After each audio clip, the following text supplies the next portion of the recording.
مرحبا أحبائي، معكم مدرسة اللغة العربية أدال المر. أمي للصف الخامس، الدرس السادس، للشاعر أحمد رامي.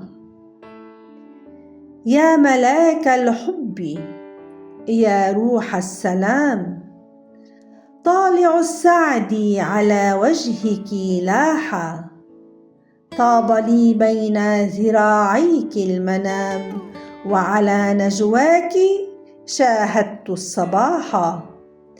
أنت لي أوفى حبيبي، من بعيد أو قريب، أنت أمي، من يواسيني إذا عز معيني، قلب أمي، من يناجيني إذا طال حنيني، طيف أمي.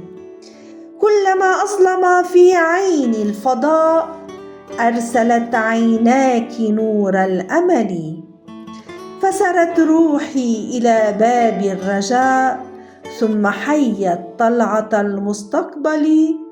كنت في روضك غصنا فسقاني عطفك الفياض بالكف الندية، فإذا أينع في ظل الحنان، فهو مني لك يا أمي هدية. أنت لي أوفى حبيبي، من بعيد أو قريب، أنت أمي. إلى اللقاء أحبائي.